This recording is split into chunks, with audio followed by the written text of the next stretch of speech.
एक बार की बात है, जब एक ब्राह्मण का दाह संस्कार किया जा रहा था। रास्ते में उसकी विधवा पत्नी ने तुलसीदास जी को प्रणाम किया। तुलसीदास जी ने उसे सौभाग्यवती कहकर संबोधित किया। सौभाग्यवती का अर्थ होता है वह स्त्री जिसका पति जीवित हो। यह सुनकर उस महिला ने दुखी स्वर में कहा, मेरा पति तो अभी अभी इस संसार को छोड़कर चला गया है, आपकी बात कैसे सच हो सकती है? तुलसीदास जी ने शांत भाव से उत्तर दिया, जो वचन मेरे मुख से निकल चुका है वह असत्य नहीं हो सकता। उन्होंने भगवान राम का स्मरण किया, उनका नाम लिया और फिर से एक चमत्कार हुआ। मृत ब्राह्मण पुनः जीवित हो गया।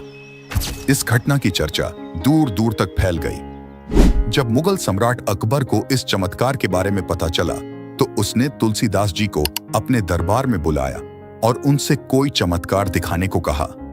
तुलसीदास जी ने विनम्रता से उत्तर दिया, मैं कोई चमत्कारी पुरुष नहीं हूं, मैं तो केवल राम का भक्त हूं और उन्हीं को जानता हूं।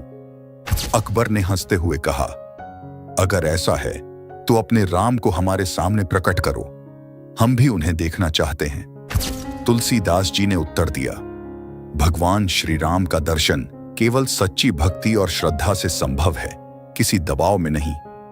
अकबर को यह उत्तर स्वीकार नहीं था। उसने क्रोधित होकर तुलसीदास जी को फतेहपुर सीकरी के किले में बंदी बना लिया।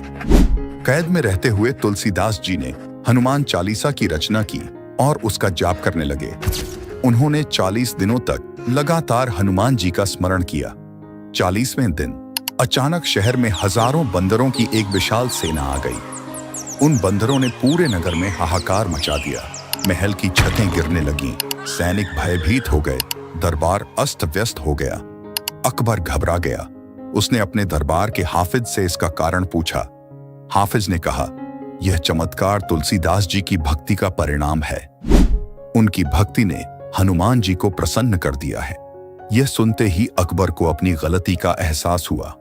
उसने तुलसीदास जी से क्षमा मांगी और उन्हें तुरंत रिहा कर दिया। अकबर इतना प्रभावित हुआ कि उसने एक शाही फरमान जारी किया जिसमें आदेश दिया गया कि श्री राम और हनुमान जी के अनुयायियों को कोई भी परेशान नहीं करेगा। इस प्रकार तुलसीदास जी की भक्ति ने एक मुगल सम्राट को भी झुका दिया और उनकी भक्ति शक्ति का प्रमाण समूचे विश्व में फैल गया।